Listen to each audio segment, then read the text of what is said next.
Okay, hello everybody. My name is Elizabeth Powers.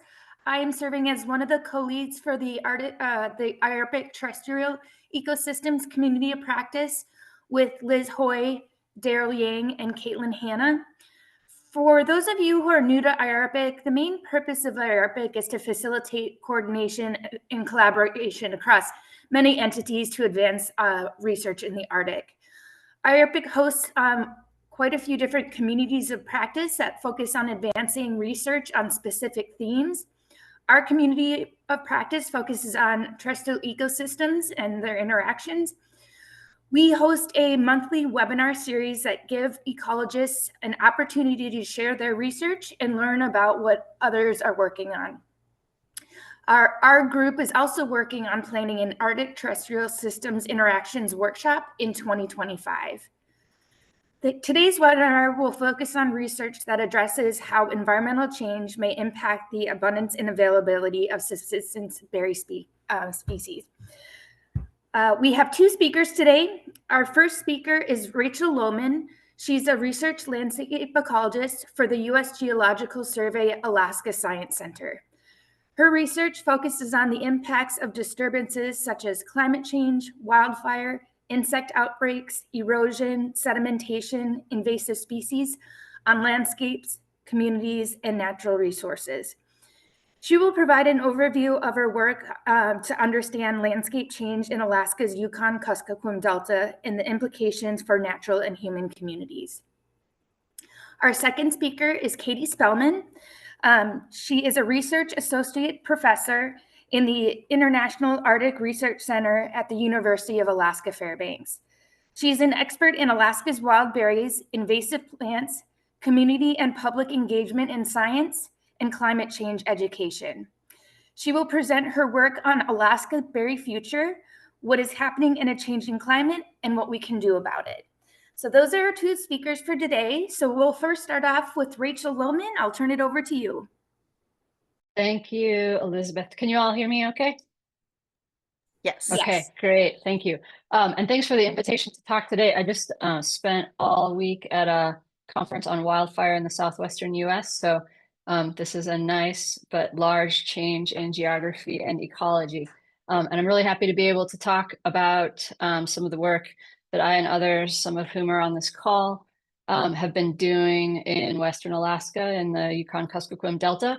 And I'm going to talk about how that work relates to subsistence berries and food security for communities, but also take a step back and describe kind of the breadth and the time depth of some of the ecology and vegetation change work that's been going on in the YK Delta. So just to set the stage and give us some background, the Yukon-Kuskokwim Delta is, just on a personal note, my absolute favorite ecosystem and landscape in Alaska. It's a beautiful, wonderful place. It's ecologically incredibly diverse, lots of change drivers that drive natural variability, and then some challenges from recent anthropogenic climate changes and other disturbances I'll talk about. But it's also an incredibly culturally diverse, culturally rich landscape with a very, very long history. So the map on the left orients us to the Yukon-Kuskokwim Delta in Alaska, and then more specifically to the communities in the areas where I've been working, which are principally the Alaska Native villages of Hooper Bay, Chivak, Amonic, and Kotlik. And then the photos on the right just show some of that diversity in culture and ecology, and some of the joy that we have in being able to work in this really special place. So in terms of the environmental challenges that really hit home in the Delta, they are numerous. I've been saying for a while that there are no climate change skeptics in the YK Delta.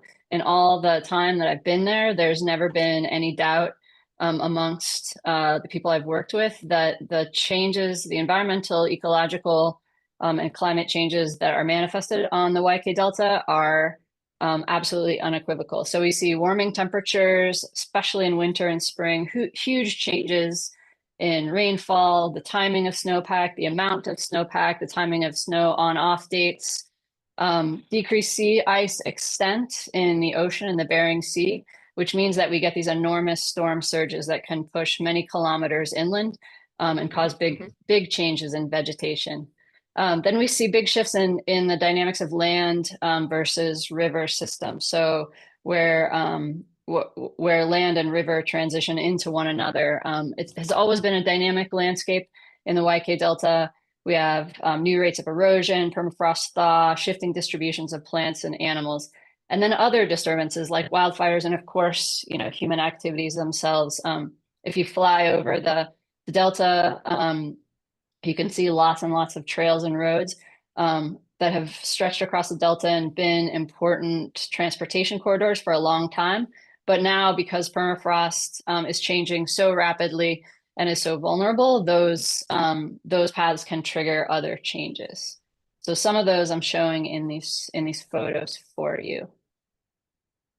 In terms of that kind of monitoring that's happened on the Delta, and I'm going to mention mainly the work that's involved USGS or had to do with USGS. You all probably know Tor Jorgensen, and he has invested a huge amount of his career in monitoring long-term changes in the Delta. And a lot of the work that we do now builds on that work that he did. So across a few decades, he, with help again, maybe from some of the others on this call, has looked at rates of change along transects from coastal to inland, looking for things like changes in vegetation communities, in upland versus lowland plant communities, in permafrost depth or active layer depth, and in the kind of the transition and transformation of these different surface forms here among one another. So when levees or high areas become tidal or shallow,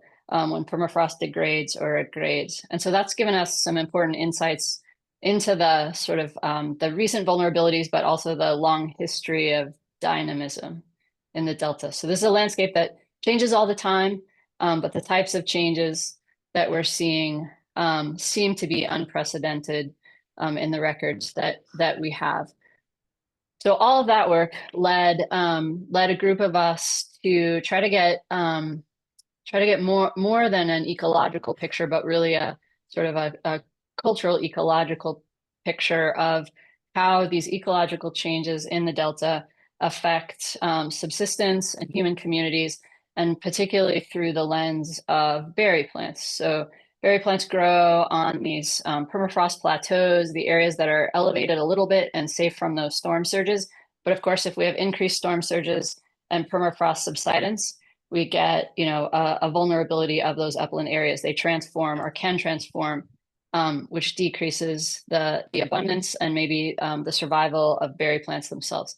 So a group of us started asking questions about what are the drivers of change in berries. And one of the most important sources for information, of course, are people who live on the landscape in communities and interact with that landscape and pick and consume berries and have berries as an incredibly important component of those communities all the time. And so we embarked on a participatory mapping and interview process to get a handle on the changes in berries and the consequences for human communities. And we have this in a paper I can share that came out a few years ago. But essentially, if we look at the drivers of or the types of change that we've seen in berry communities, or that people have reported that they have observed and experienced, the landscapes in which berries grow have changed. Berries themselves are less abundant across 5 species. Abundance can be more variable. Ripening time is earlier, sometimes overlapping with other important subsistence activities. The consequences for human communities are that traditional harvest locations aren't necessarily reliable anymore, which is a big deal. Travel times can be longer to reach new harvest locations, and also travel distances. I mean, in some cases were shorter, but all around the locations of these important berry plants were changing. In terms of causation, our observers identified hot summer temperatures, low snowpack, cold spring temperatures, and high summer rainfall as being big drivers of those changes.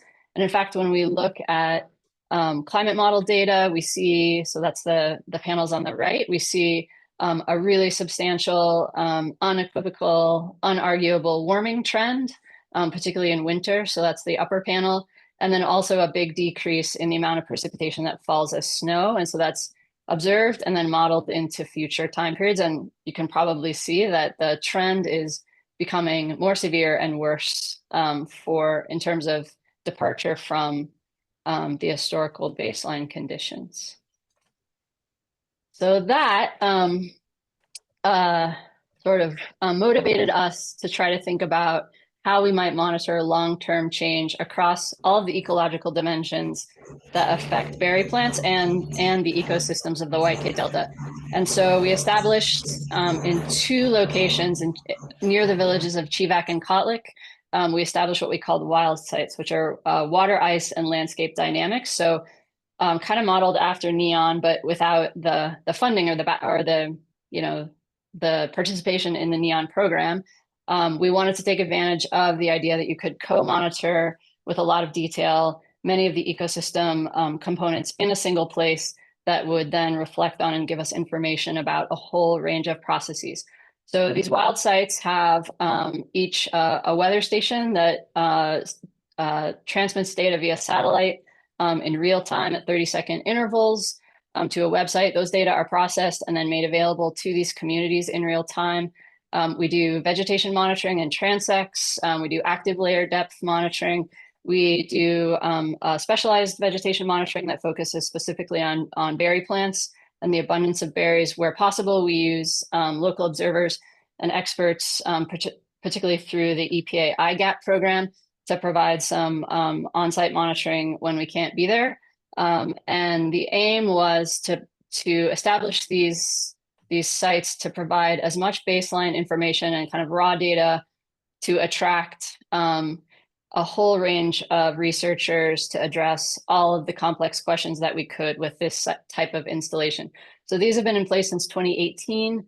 We just went out last year for another round of data collection. Elizabeth was a PI or co-PI on some of that work.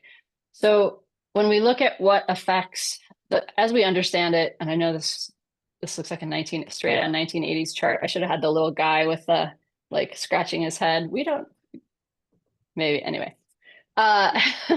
So when we think about what we believe to be kind of the climate cycle that affects berries, and maybe Katie will talk in more depth about this, but from setting a bud to producing a fruit, there are all these different weather and climate variables that affect that cycle. And so some of them are in the boxes there in black text, but there's one thing that we can't measure or we couldn't measure through the wild site data collection right now, and that is the one that's in the red box, is pollination. So that was a big missing piece, and that's really what a big part of what we did this field season through funding from the Alaska CASC.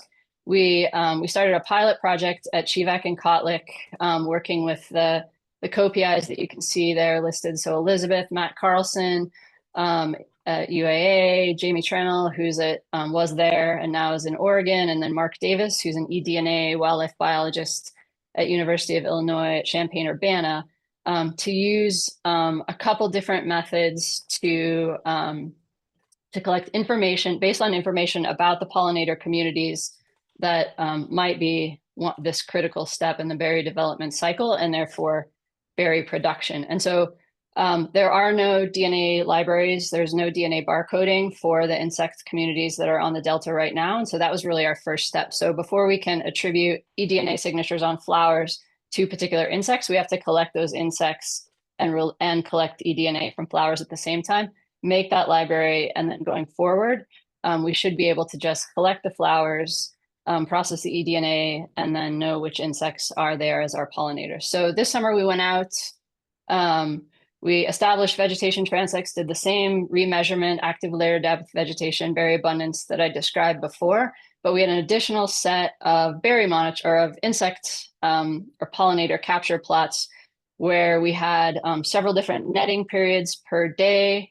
You can see Jess Reichen who many of you might know, amazing entomologist who came out with us netting insects. We also had these flower mimics, and so that's the inset photo of the white flower. So those were meant to mimic cloudberries, cloudberry flowers, and so those are sticky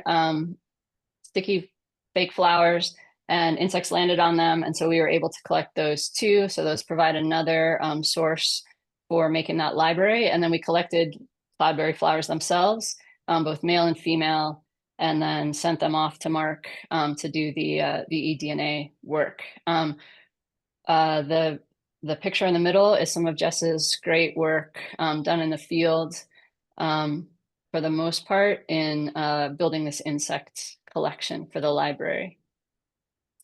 And so that's the work that we've done to date. We have some results that are fresh off the microscope, I guess, or the lab bench. I can't really say anything definitive in terms of giving you results, other than the fact that kind of what we expected, given the differences in ecology and geography between Kotlik and Chivak, which I could talk to you about offline.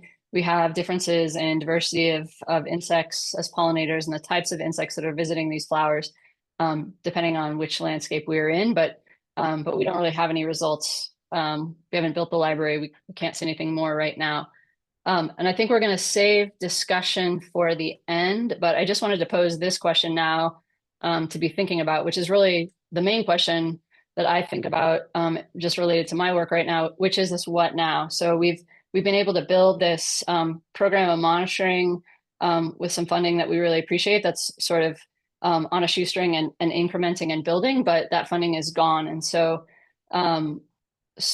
our concern is in being able to maintain these sites as research laboratories, but also as important resources for understanding landscape change for the human communities in the YK Delta. And so if we have time, if it's a topic this group could discuss, yeah, that's really where my priority is now.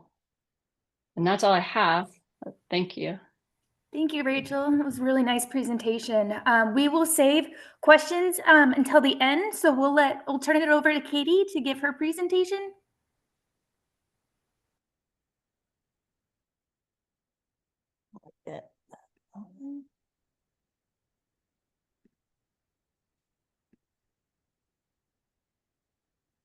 All right, thank you so much.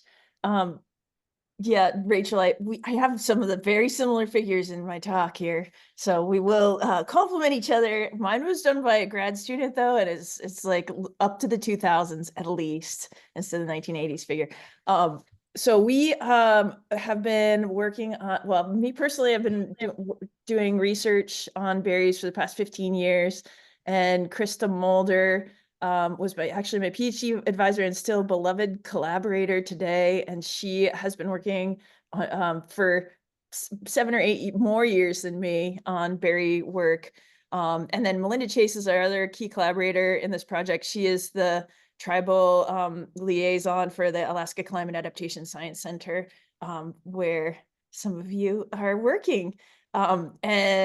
I grew up here in Fairbanks, and I picked berries every single year of my life. And so many of you, I'm sure, have picked berries every year of your life. We know that this is a really important topic. When I've given standing room only at the Alaska Forum on the Environment, standing room only talks on this, like the changes in berries cause grief. You know, like I've sat there and elders have like cried because of their concern. And so, you know, the work that Rachel is doing and the work that, you know, anything that we can do to help support problem solving around changing berries is really important right now. So we have this like legacy of research, and of course it's understudied, and, you know, Rachel and I have connected a lot. There's not that many people doing berry research in Alaska.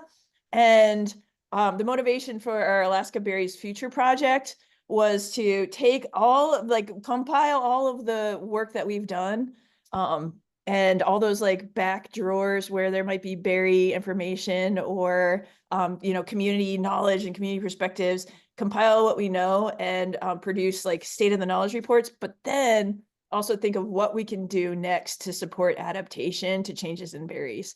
So that was the goal of this project. Let me pop into the chat real fast. I can't see any. Oh, there we go. Sorry, I unshared, but I'm going to pop into the chat our website so you can here it is. On our website, our Alaska Berries Future website, which was CASC funded, the Climate Adaptation Science Center funded. You can get all of the compilations. There, we produce these really nice books on each of the 5 main subsistence species that people rely on. And I'm gonna go back to present mode. And we had a really great team to help us, especially some wonderful grad students and graphics designers to help with it, produce these products. And we acknowledge that the University of Alaska Fairbanks is located on Trothieta Ridge, which is a point, it's called Potato Ridge, and it was a place for gathering food. And so we situate our research on berries in this legacy of food access on our land. So here's my figure that's like Rachel's. So together over the past 15 and for Krista 20 years, we've been piecing together different aspects of how climate change is affecting the berries of mostly the interior of Alaska. We have had one project that was a community science project where 800 people across Alaska were monitoring berry condition, quality, and abundance. And the things, similar to what Rachel said, climate change can affect each phase in a berry's life cycle in different ways.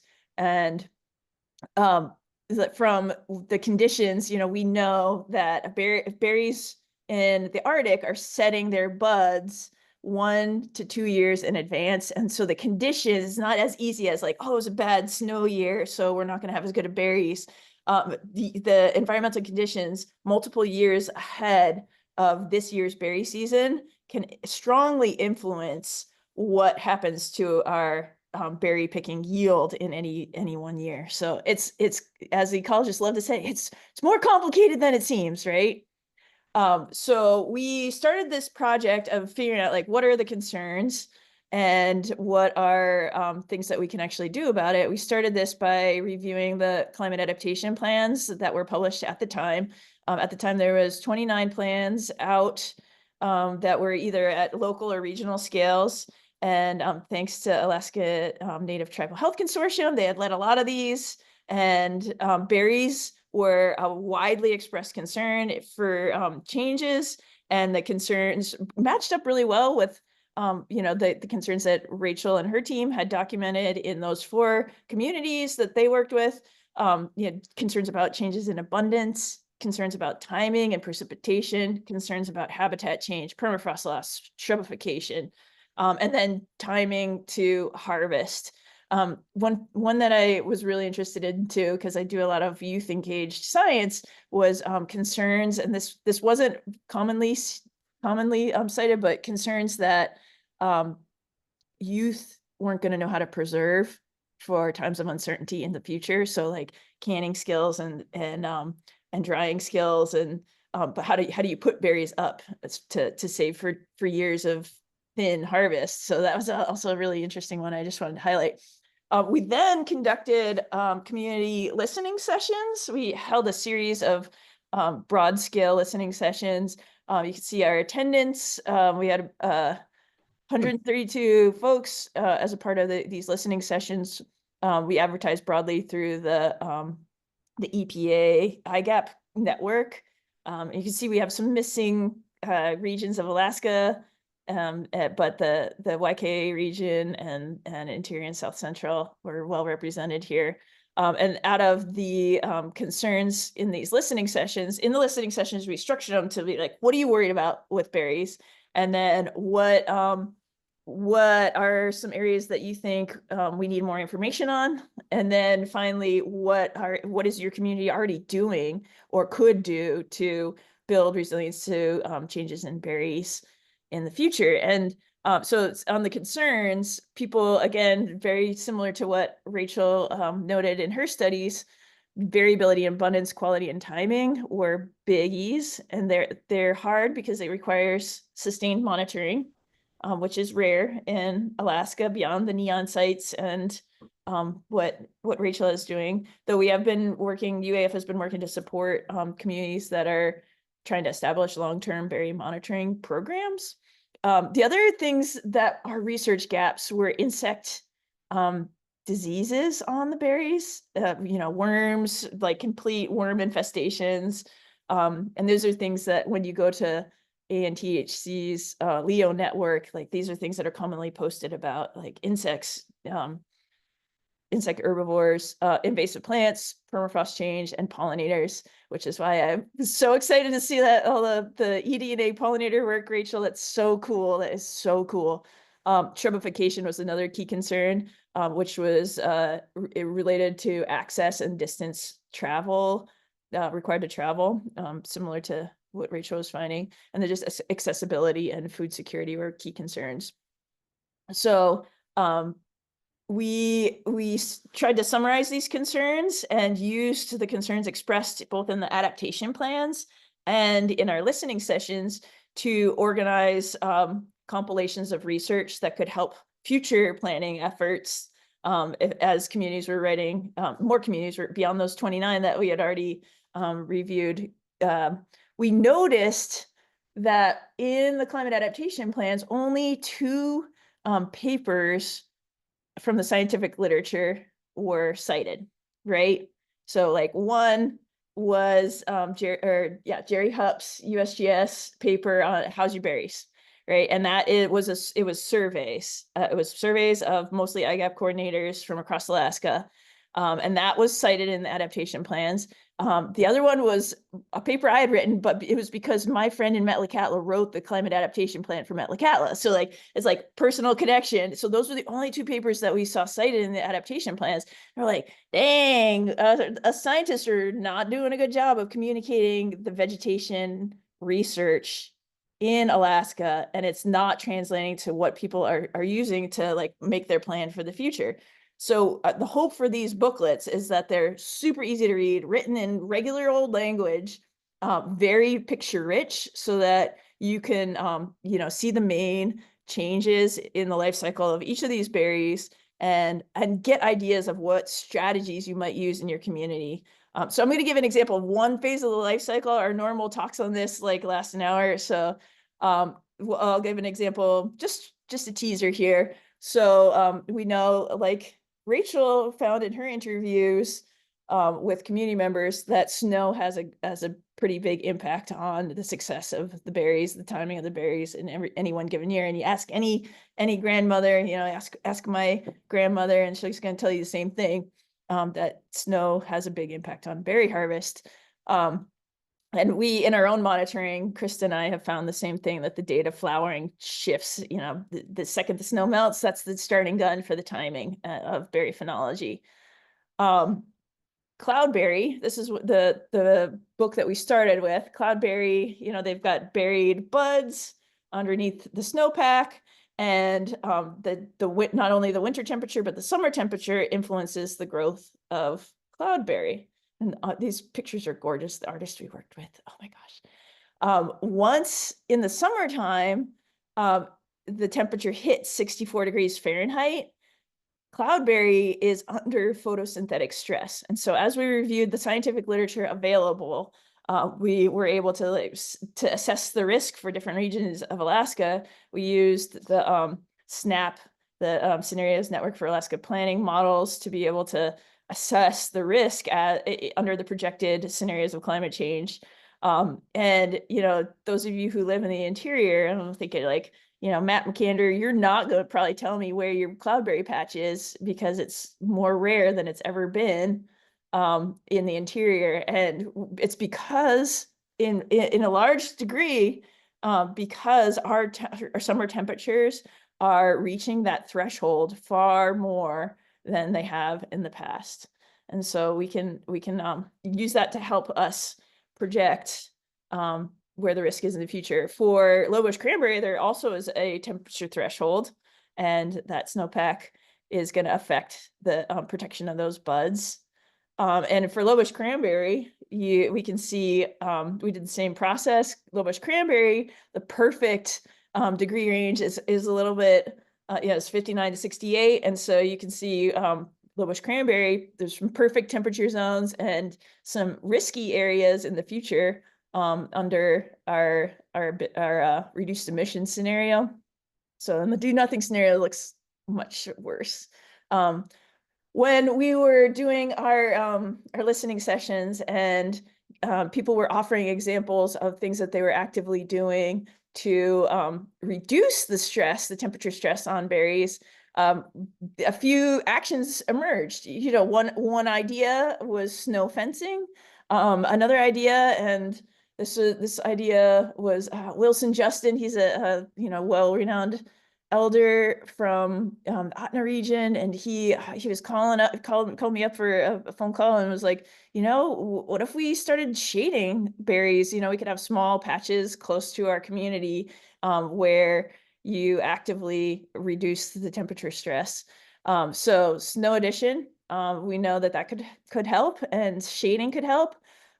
One brilliant, beautiful example is this idea of berry agrovoltaics. I really love the idea of co-benefits of action, and we got a call from the Alaska Center for Energy and Power, and they were like, guess what? We did an installation in Kotzebue, and the cloudberries underneath those solar panels are going crazy. They're like, it's just like chock full of berries. And we were like, oh my gosh, it's perfect because it's number one, it's acting as a snow fence. And so the snowpack is likely deeper, you know, observationally this is deeper, and we hope to like actually measure the snow depth and the timing of the snowpack melt underneath these panels. And number two, it's providing shade. So you don't need to put out the shade cloth, they're already providing shade. So that upper temperature threshold in the summertime is being mitigated.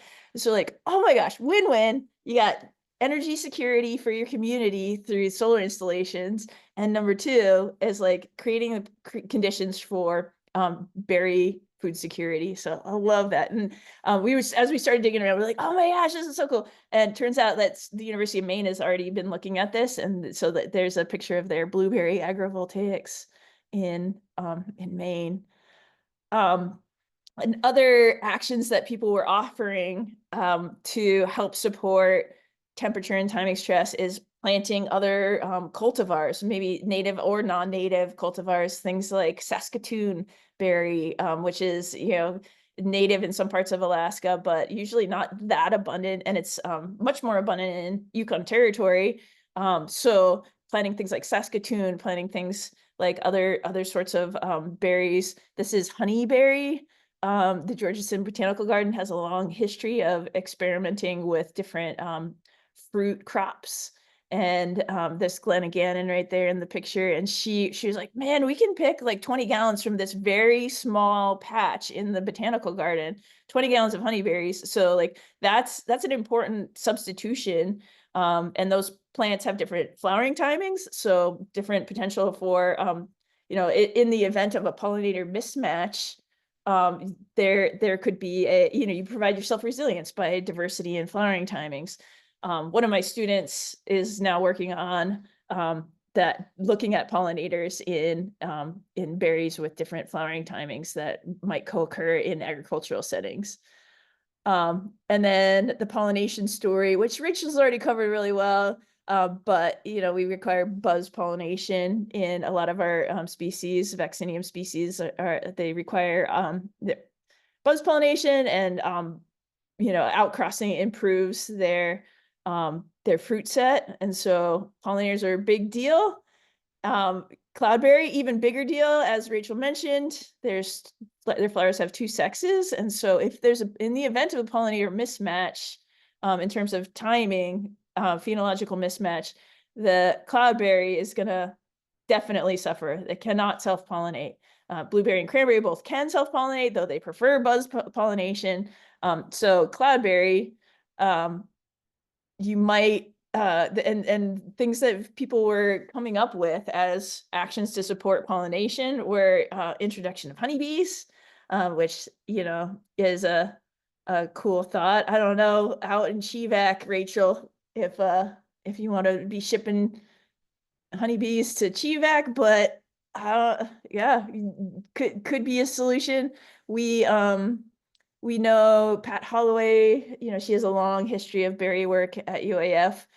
She had one paper out that showed a honeybee hive, and low bush cranberry production increased closer to the hive, and so like that was encouraging. And then here's Casey Burns, who's one of our heroes for pollinator monitoring in Alaska, and his that project that he's been working on with many of the collaborators that Rachel mentioned in her talk. Like just knowing what pollinators are out there, that's a huge gap and an action that we can take to actively monitor pollinators. So we'll like open it up for questions, and love to have you download our booklets and see what you think. Thank you, Katie. That was a wonderful presentation. I also wanted to say I'm very impressed by the booklets that your team has created. So if folks have not taken a look at them, I'd highly recommend taking a look at them.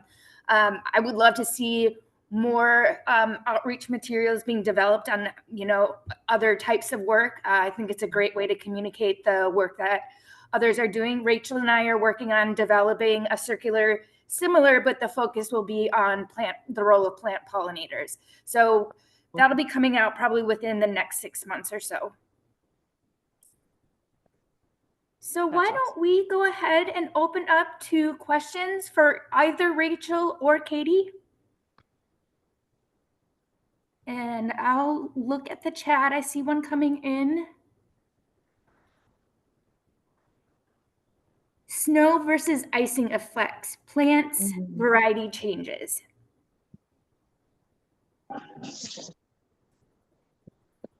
This is more, Rosemary. Yeah. Rosemary. I'm wondering how we're having more rainfall and icing events that are occurring, and how does that impact the formation of the protection of the area for the berries? And then we're having so many variety of plants that are changing in areas where berries were at.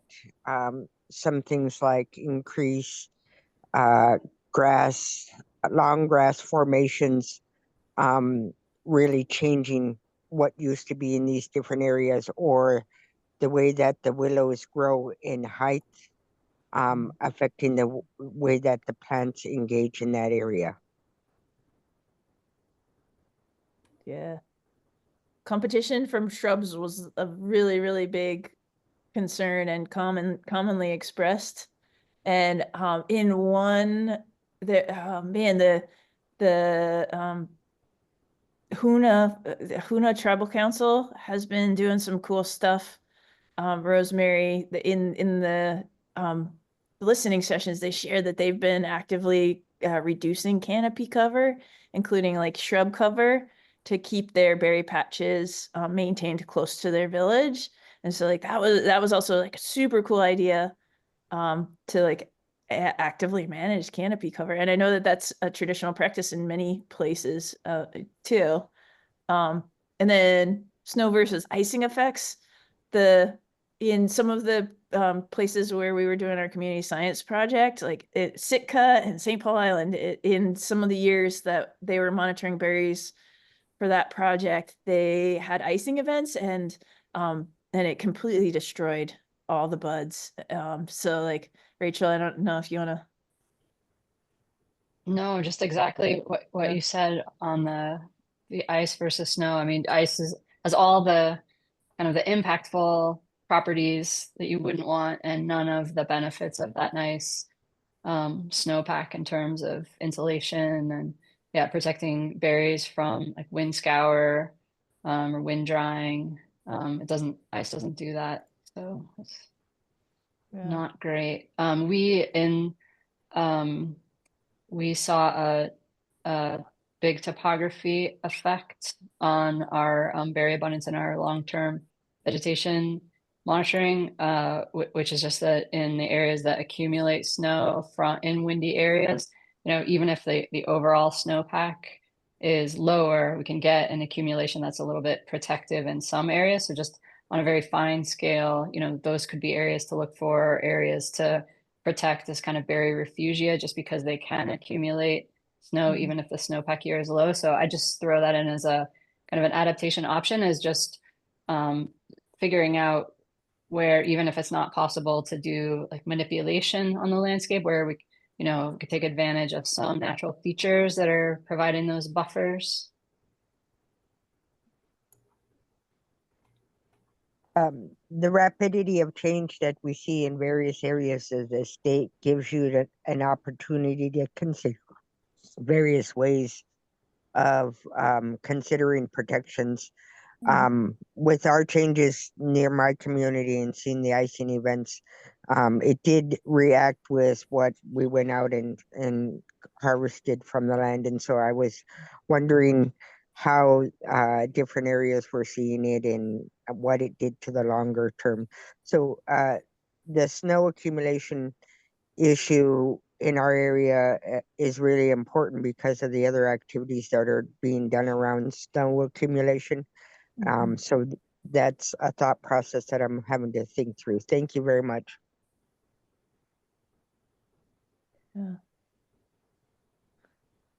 It's when you start thinking about the buds as the like investment in future berry crops, makes them seem a lot more, you're when you're walking out there, you're like, I never thought as a kid, like, oh, I better like treat these buds with respect. I was like, I thought about the fruit, but then when you start thinking like, oh, protecting these buds is just as important as protecting your children, or for future harvests, starts to like hit you pretty hard. There's some interesting discussions of like, could we in snow fences, like to help with accumulation, microtopography, like could we bulldoze or something like that? Like there, every decision has trade-offs, but like, could you in the wintertime, bulldoze snow on top of it if there was an icing event, that to like, you wouldn't maybe damage the vegetation too much because the ice would protect the vegetation if you brought in equipment, or could you snow blow, or that this is the phase of like, what can we try? What can we creatively test? I had a question for you, Rachel. Did you select sites that were already good berry picking habitat? That's a good question. Yeah. And so I should have mentioned or made a stronger point of mentioning my my collaborators in that first establishment of the wild sites. And that's so Nicole Herman Mercer, who many of you probably know, who's a social scientist for USGS, has worked in Alaska for a long time. And so we built on a lot of her existing connections in communities. And then the others is Dr. Kelly Elder, who's with the U.S. Forest Service, who is a snow hydrologist. And so the three of us were, sort of the team, and then Ryan Tui helped us as well from the Alaska Cask. But so we picked our sites on the basis of where we had connections with the community and with the IGAP program, so that we could take advantage of pre-existing those pre-existing connections, and then where there were also long-term active layer network monitoring sites, because we wanted to be able to build in kind of a long history of how permafrost was changing. And then of course we picked places where tribal councils wanted us to be. And then once we had those sites, we found the areas of the greatest berry abundance, places where people from villages picked berries, but where we weren't going to put up a bunch of stuff that was also going to interrupt those harvest locations. So so at Chivac, we're kind of out by the runway, and it's an area where there are berries, and people pick berries around there, but we're not smack in the center of a great berry patch that we're gonna interrupt harvest. And then at Kotlik, we're kind of across the river from Kotlik in an area that's got lots and lots of berries. but it's not, you know, people aren't necessarily there all the time just because you have to, you know, the access is by boat. But in both places, yeah, we maximize the area of berry abundance and berry plant community abundance, just and diversity, just like given all those other constraints. One thing that we started realizing, and this is Krista Mulder's genius, is when, you know, as we've been advising communities of where to set up their berry monitoring plot, and I think that this, I would love to like talk more about this with this group gathered here today, is like, we realize that when you start a long-term monitoring spot for berries in a spot that's already got abundant berries, the chances that you overrepresent decline are higher. And so it like paints a sadder picture, like a more negative picture than maybe necessary.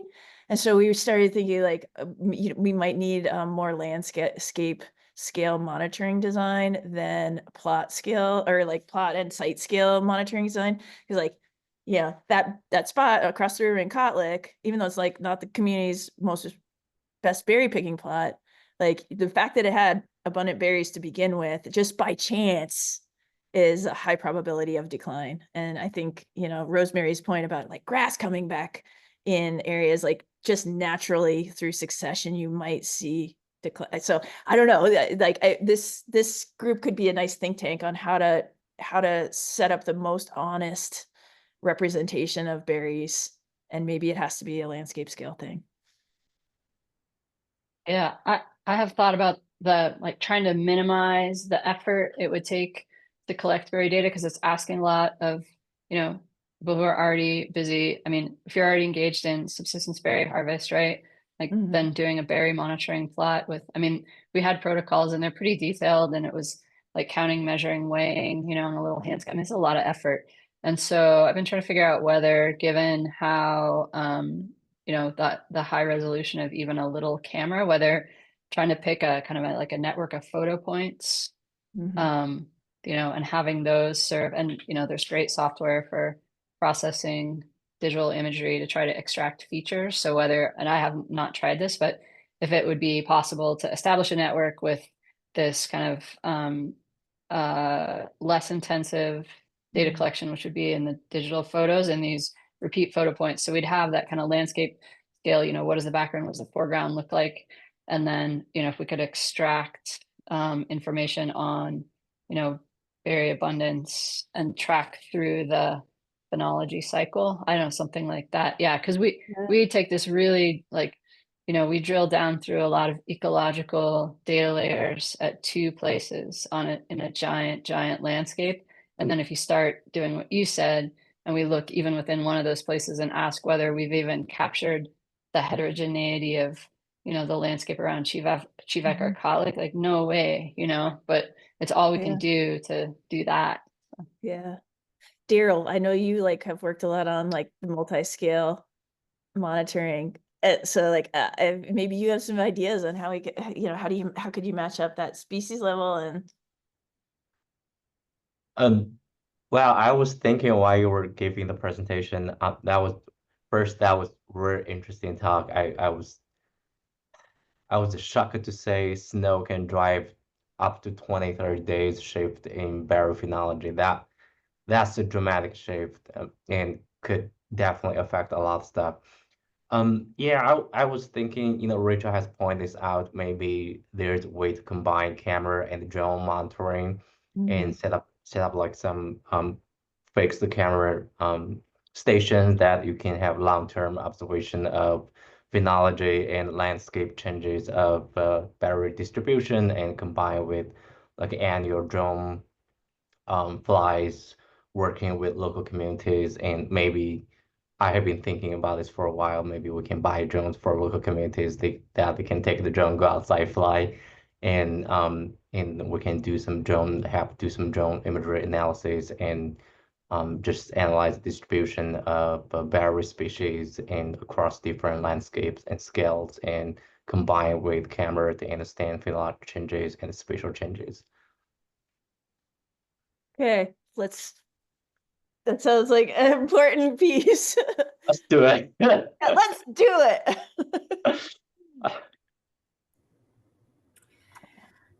Well, we've had a couple comments come in to the chat, and in case people are calling in and can't see the chat, I thought I'd just read the comments and open it up for folks to elaborate. The first comment is, I second Rosemary's concern about ice on the land.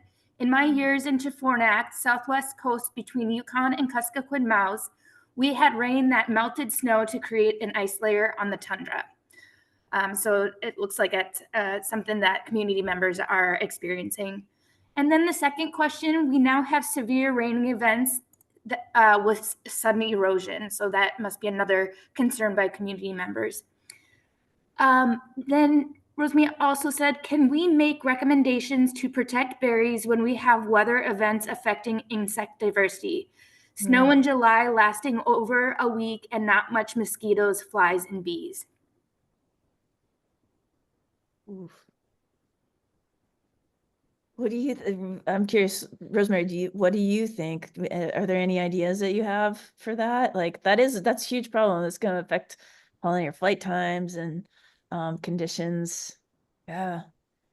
It definitely is a bigger issue. It affects the berries and the plants, but it also affects the animals and the issues around that. And so when we think about the various layers of infection and the importance of certain areas where specific species and plants are important to community needs, you think about long-term planning efforts and ways that we could make recommendations to put protections in.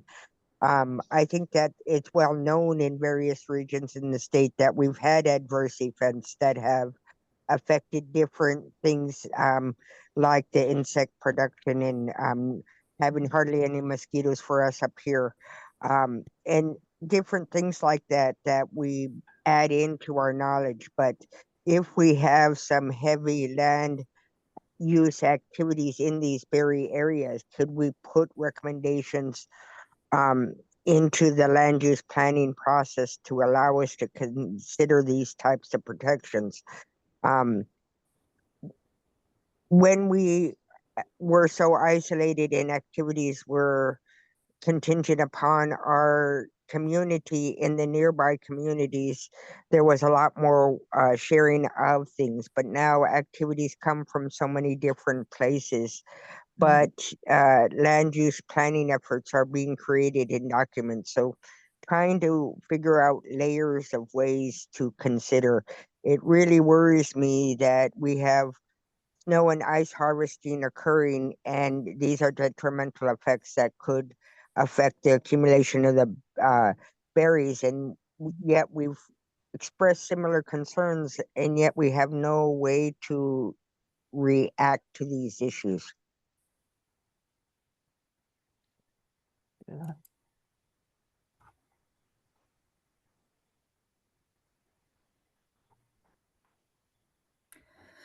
Okay, well, I very much appreciate everybody's questions and comments and the feedback we've been hearing. I want to give a big thank you to both Katie Spellman and Rachel Loehman for their presentations today. This is such an important topic for so many people in Alaska.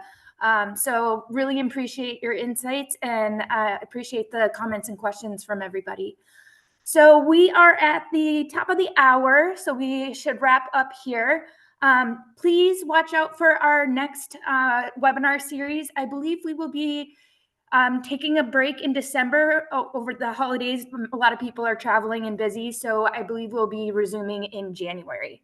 So watch out for the next set of presentations.